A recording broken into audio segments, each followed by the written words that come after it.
This monster is called a bistecca fiorentina. It's basically a giant T-bone sliced up. As you can see, it's cooked on the outside, pretty red on the inside, and it is massive, and we're going to eat it. So yeah, we'll let you know how we go. So this is the Ponte Vecchio, literally old bridge across the River Arno. As you can see, it's lined by shops, and it's got the Corridoro Vasari along the top of it, so the Medici rulers could go from their offices back home without having to mingle with the peasants or get assassinated, which is probably what they were really worried about. I tell you, it's a beautiful view here in Florence. Lovely morning. As you can see, Florence is just a lovely city.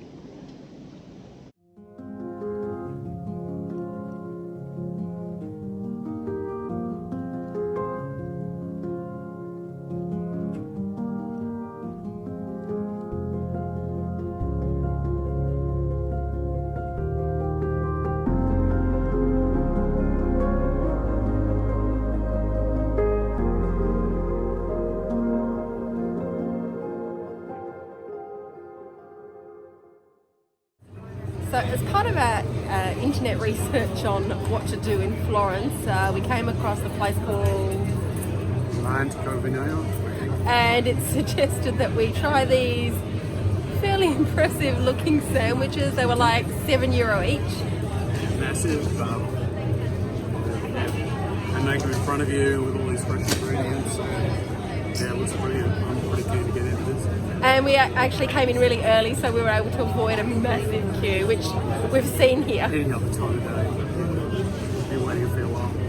There's 3 shops left right next to each other, just to get all over. Become very popular here in Florence.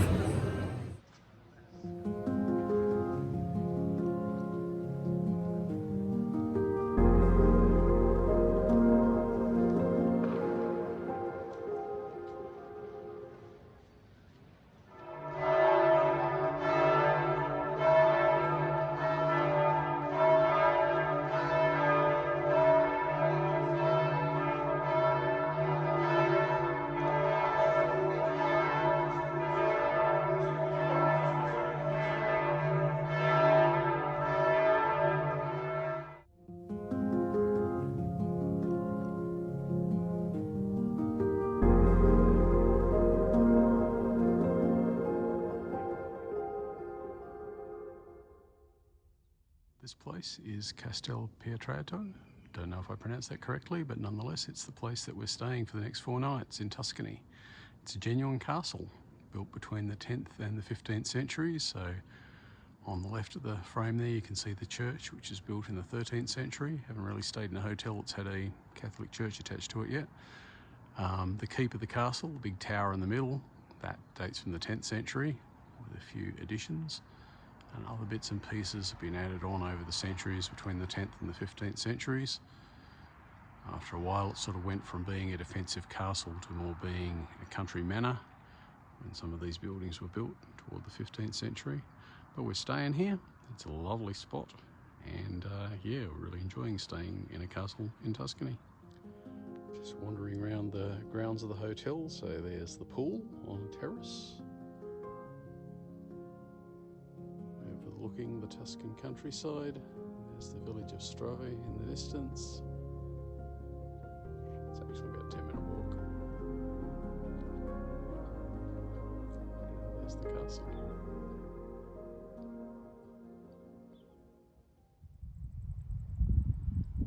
This is the castle of Monteriggioni. This is the Tuscan countryside.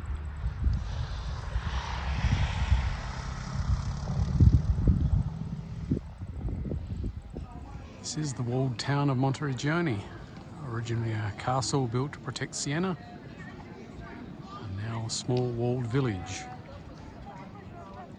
with a lot of restaurants.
is the Abbey Church of San Antimo, near the town of Montalcino in Tuscany. I remember seeing this in a book years ago and thinking, yeah, that'd be a cool place to visit. So yeah, here we are. As you can see, it's a beautifully located old building. I believe it dates from the 1100s. I'll check that out.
Del soldan superba predicò Cristo e gli altri che il seguiro, e per trovare a conversione acerba troppo la gente, e per non stare in carno redissi al frutto